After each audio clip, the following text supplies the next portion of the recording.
صاحب یہ آپ سن رہے ہیں کہ کس طریقے سے ہم دیکھ رہے ہیں کہ قول و فعل میں تضاد ہے کہ پہلے کہتے تھے کہ جی سب ٹھیک ہے ہم تو آ کے سنبھال لیں گے، بعد میں آپ کہہ رہے ہیں کہ یہ تو بڑا چیلنج تھا، ہمیں پتہ ہی نہیں تھا. تو یہ حکومت میں آنے سے پہلے یہ ریئلائزیشن نہیں ہوتی لوگوں کو، جماعتوں کو، کہ یہ کیا ہو رہا ہے اور کس جانب ہم جا رہے ہیں؟ یہ دیکھیں، مجھے تو آپ نے مولانا فضل الرحمان کا بیان سنایا تو مجھے تو یاد ہے جب پی ایم، کیونکہ مولانا فضل الرحمان نے پہلے خود لانگ مارچ کی، پھر وہ یہ پی ڈی ایم بنا کے آئے، پھر پی ڈی ایم توڑ کے آئے، تو آخری دن تو جو مولانا فضل الرحمان نے یہ لانگ مارچ کی تھی اس کے اندر کھڑے ہو کے شہباز شریف صاحب نے تقریر کی تھی کہ ہم شبانہ روز محنت کریں گے، اپنے کپڑے بیچ دیں گے اور ہمیں ساری چیزوں کا پتہ ہے اور ہم پرانا پاکستان واپس لے کے آئیں گے. تو مجھے تو بالکل وہ پرانا پاکستان واپس لے کے آئے ہیں، ان کے کال اور فیل میں تو تضاد ہی کوئی نہیں ہے. پرانے پاکستان میں جو 2018 سے پہلے تھا اس کے اندر جو معیشت کے حال تھے، زیاد صاحب بیٹھے، اگر میں غلط کہہ رہا ہوں تو مجھے تصحیح کر دیجیے گا، جب ان کی حکومت گئی تھی پاکستان کے اوپر 20 ارب ڈالر کا کرنٹ اکاؤنٹ ڈیفیسٹ تھا. پاکستان کا جو ٹریڈ ڈیفیسٹ تھا وہ 64 ارب ڈالر تھا. پاکستان کی جو ریمیٹنس تھی وہ 18.5 ارب ڈالر پہ. جی مطلب شروع کے ایک سال میں آپ نے 10,000 ارب آپ نے بھی تو بڑھا دیا تھا. میں آپ کو بتا رہا ہوں، اگر میری بات پوری سن لیجیے گا، 18.5 ارب ڈالر آپ کی صرف ٹوٹل ریمیٹنس تھی. ایکسپورٹ آپ کی 10 سال سے اسٹیگننٹ تھی 25 ارب ڈالر کی. پاکستان کے اندر جو ایگریکلچر سیکٹر تھا میکسیمم 1.4% پہ گرو کیا تھا.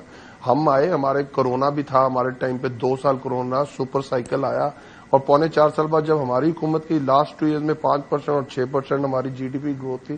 کرونا سے پوری دنیا نے ہمیں اپریشیٹ کیا کہ آپ نے کرونا سے بھی اپنے ملک کی جان چھوڑی اور وی شیپ اکانومی کی ریکوری بھی کی آپ نے. ریمیٹنسز اور اچھا سر، ایک اور چیز، ایک چیز مجھے یہ بتائیے کہ اس کا مطلب یہ ہوا کہ تحریک انصاف بہت درد رکھتی ہے، تحریک انصاف بہت درد رکھتی ہے، آپ کو یہ لگتا ہے کہ عوام کے سے متعلق، اور ظاہر ہے کہ وہ، لیکن مجھے یہ بتائیے کہ ایک جانب جب آپ کہتے ہیں کہ عوام کا بہت درد ہے اور مہنگائی مارچ کریں گے، دوسری جانب اب سے کچھ دن پہلے خیبر پختونخوا میں جہاں پر آپ کی حکومت ہے وہاں پر وزراء کی تنخواہوں میں اضافے کا ترمیمی بل منظور کیا گیا ہے. ساتھ ہی ہیلی کاپٹر کے استعمال سے متعلق بھی ایک بل منظور کیا گیا، وہی ترمیمی بل، اور اس کے اندر باقاعدہ گورنر صاحب نے اعتراض بھی کیا تھا لیکن پھر بھی جو ہے وہ زبردستی وہ کروایا گیا. تو اس کی ضرورت کیا تھی؟ اگر معاشی حالات اتنے خراب تھے تو آپ کہتے کہ نہیں یہ نہیں ہونا چاہیے. خان صاحب کو تو نوٹس لینا چاہیے تھا اس پہ کہ عوام سے سک رہے ہیں، پریشان یہ نہ کرو. اچھا میں آپ کو ایک بتا دیتا ہوں. ایک تو میں ایک بات پہلے، اگر میری پہلے والی کمپلیٹ ہو جاتی تو کے پی کے اوپر بھی آ جاتے اور اچیومنٹس پہ بھی آ جاتے ہیں اور اس طرح کی چیزوں کے اوپر بھی آ جاتے ہیں. سر وہ تو سٹیٹس موجود ہیں نا، سارے وہ سارے موجود ہیں. جی میں کب کہہ رہا ہوں فیکٹس موجود نہیں ہوں گے بھائی؟ فیکٹس تو یہ بھی نا 4.5 سال کے اندر نیشنل اسمبلی کے اندر کوئی تنخواہیں نہیں بڑھی. پنجاب اسمبلی کے اندر اپوزیشن جو ہماری گورنمنٹ تھی اور گورنمنٹ بینچز نے کوشش کی، دونوں نے مل کے تنخواہ بڑھانے کی کوشش کی. عمران خان صاحب نے انکار کر دیا. اور ابھی جو کے پی کے اندر بڑھی ہے، اگر اس کا نوٹیفیکیشن ہو گیا ہوا ہے تو خان صاحب اس کا نوٹس لے لیں گے، وہ واپس ہو جائے گی. It's not a big thing. اصل چیز یہ ہے کہ آپ دیکھیں مسئلہ کیا. اپوزیشن کے سامنے اگر کوئی روڈ میپ ہو کہ گورنمنٹ ان کے سامنے کوئی رکھے اگلے 8 مہینے کا روڈ میپ کہ ہم ان پالیسیز کے اوپر چلتے ہوئے پاکستان کو بہتر سمت کی طرف لے جائیں گے، تو ہم ان کے ساتھ بیٹھنے کو بھی تیار ہیں، ہم ان کے ساتھ کھڑے ہونے کو بھی تیار ہیں. اور یہ اس طرح کی بات نہیں کہ تحریک انصاف نے یہ پہلے نہیں کیا ہوا، تحریک انصاف نے ہمیشہ کیا ہوا. اسحاق ڈار صاحب نے کیش وڈرال کے اوپر 0.06% ٹیکس لگا دیا تھا. اسد عمر صاحب اسمبلی میں کھڑے ہوئے تھے اور انہوں نے کہا تھا یہ ڈاکومنٹیشن آف اکانومی کے لیے بہت بہتر ہے، پر اسے 0.06 سے کم کر کے 0.03% کر دیں. اور وہ یمن فوج کے اوپر جو مسئلہ آیا تھا، ہم دھرنا ختم کر کے اسمبلی کے اندر گئے تھے اور میں اس وقت کی گورنمنٹ کا ہم نے ساتھ دیا تھا کہ یمن کے اندر فوج نہیں جانی چاہیے پاکستان کی. اے پی ایس ہوا تھا تو ہم لوگ گورنمنٹ کے ساتھ کھڑے ہوئے تھے. الیکٹرل ریفارمز ہوا تھا تو ہم اس کا حصہ ختم کیا تھا. اصل یہ چیز ہے کہ آپ کے پاس کوئی روڈ میپ ہے. اگر روڈ میپ نہیں تو پاکستان کیسے آگے کی طرف بڑھے گا؟ آپ صرف اگر اس کی بھی دیکھیں اور اس کی ریزننگ کیا ہے کہ ان 8.5 مہینے میں اسمبلی ان کے پاس ہے، ہم اسمبلی میں موجود نہیں ہے. جتنی لیجسلیشن ہوئی اس میں ایک لیجسلیشن نکال دے جو مفاد عامہ کے لیے ہوئی.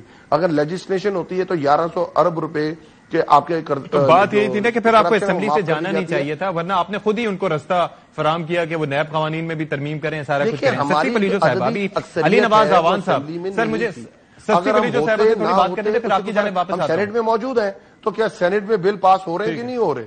پر یہ تو بڑا لیم ایکسکیوز ہے نا، سے بات کرنے دیں، پاس آن کرتے ہیں چیزوں کو.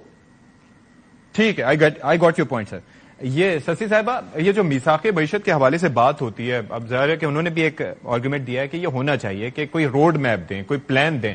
ظاہر ہے کہ آپ نے بھی، پیپلز پارٹی نے بھی جا کے عوام کو منہ دینا ہے، منہ دکھانا ہے. میں لٹرلی آپ کو بتا رہا ہوں کہ پریشانی اب تو مہنگائی روز کی بنیاد پہ عوام کو ہٹ کر رہی ہے. یعنی کہ میرے جیسا بندہ اگر باہر جا کے کوئی چیز خرید رہا ہے اور آپ کو ہر روز ڈفرینٹ ریٹس مل رہے ہیں تو وہ بڑا کنسرننگ ہوتا ہے، بڑا پریشان کن یہ صورتحال ہوتی ہے. تو ایک عام آدمی جس کی 20-25 ہزار 30 ہزار تنخواہ ہوگی وہ کیسے برداشت کرے گا؟ اور یہی لوگ آپ کے ووٹرز ہوں گے. تو کیا کوئی پلان ہے آپ کے پاس؟ یہ بات ٹھیک ہے کہ پرائسز کے حوالے سے ایک گلوبل جو ہے وہ بھی ہمیں فیس کرنا پڑ رہا ہے پیٹرولیم کے حوالے سے. پھر یہاں کے ہمارے جو آپ کے ہمارے زمینی فیکٹس ہیں، حقائق ہیں، اس حوالے سے بھی پاکستان نیچرلی اس صورتحال میں معاشی طور پر ابھی نہیں ہے کہ ہر چیز کو جو ہے اس طرح کنٹرول کر سکے. لیکن اس گورنمنٹ کی حت الامکان کوشش ہے، کم سے کم سندھ گورنمنٹ کے حوالے سے میں کہہ سکتی ہوں، آج بھی آٹے کے حوالے سے جہاں جہاں ہمیں پتہ چلا ہے اور وہاں ہم کنٹرول کرنے کی کوشش کریں. سی ایم صاحب کا بھی بیان آپ کے سامنے ہے. دیکھیں ابھی جو آپ نے بات کی وہی بات ہے کہ پارلیمنٹ کی سپریمیسی کے حوالے سے میری بڑی خواہش ہے، میں ان لوگوں میں سے ہوں، یقین کریں سفی صاحب کے پارلیمنٹ میں ایک تگڑی اپوزیشن کے بغیر پارلیمنٹ کی وہ چہرہ نہیں آ سکتا.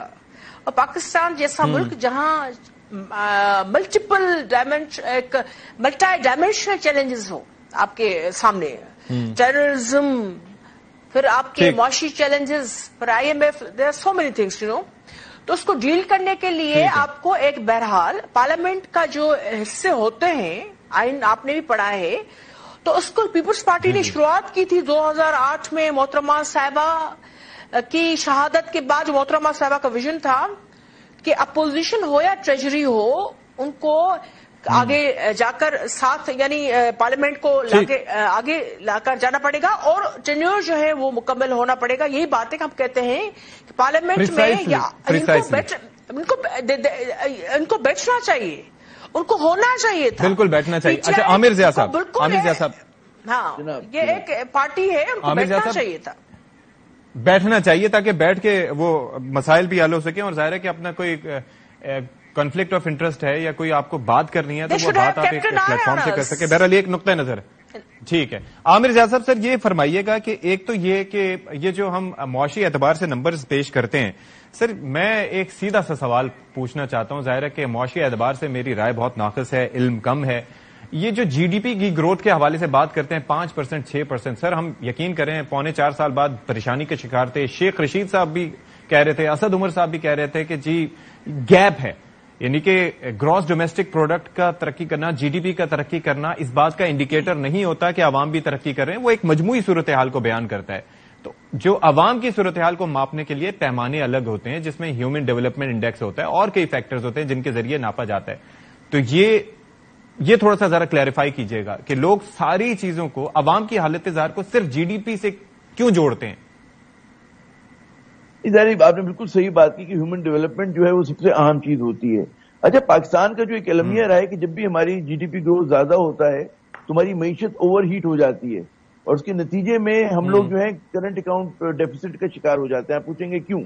بات یہ ہوتی ہے کہ جب پیسے تھوڑے سے آتے ہیں، کسان کے پاس آتے ہیں، سرمایہ دار کے پاس آتے ہیں، تو ہماری امپورٹس بہت زیادہ بڑھ جاتی ہیں. بہت سارا جو غیر ضروری امپورٹس ہوتی ہیں وہ بڑھ جاتی ہیں. جو ابھی بھی جو کرائسس آیا ہے وہ اسی وجہ سے ہے کہ ہم لوگ ہماری جو اکانومی تھی وہ ذرا سی اوور ہیٹ ہو گئی. جب آپ نے 6% پہ پہنچے تو آپ لوگوں نے زیادہ جو ہے خرچ کرنا شروع کر دیا اپنی آمدنی سے زیادہ.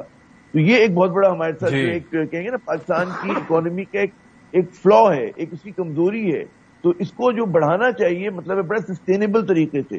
اور اس میں ظاہر ہے کہ اس کے اندر کوئی اس میں انکار نہیں کر سکتا کہ جی تعلیم پہ زیادہ خرچ ہونا چاہیے اور ہیلتھ کے اوپر ہونا چاہیے. تعلیم پہ اس لیے کہ جب آپ کے انوویشن ہوگے، پڑھے لکھے لوگ ہوں گے تو پھر وہ زیادہ کما رہے ہوں گے، ان کے پاس مطلب ہے کہ زیادہ صلاحیتیں ہوں گی.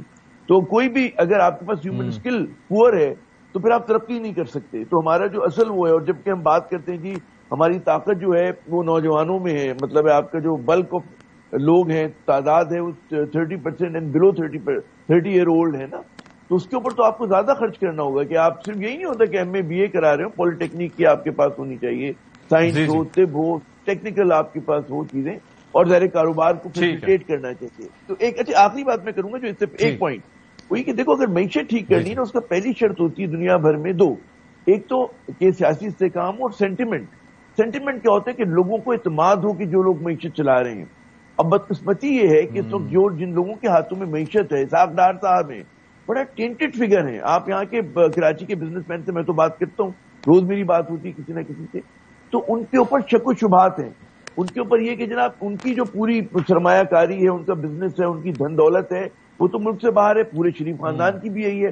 لوگ یہ سمجھ رہے ہیں کہ کیونکہ سمدھی ہیں نواز شریف صاحب کے اسی لیے مطلب مفتاح اگر بے شک صحیح کام بھی کر رہا ہو تو مفتاح کی جگہ نہیں بنتی پلئنگ 11 میں اور اس کی جگہ کیونکہ وہ ان کے سمدھی ہیں تو انہی کو آنا ہے اور وہی پھر آ کے فیصلے کریں گے. ایک اور المیہ یہ کہ آپ ایک جملہ کہ یہ جو بلاول بھٹو صاحب پہ مجھے بڑا لگتا ہے کہ ذوالفقار علی بھٹو تو ایوب خان کے وزیر خارجہ تھے تو سر اٹھا کے چل سکتے تھے. ایوب خان قداور شخصیت تھے لیکن شہباز شریف صاحب کے وزیر اعلیٰ وہ وزیر خزانہ وہ بن کے وزیر خارجہ بن کے آئی تھنک بلاول کے ساتھ بڑا ظلم کیا گیا ہے.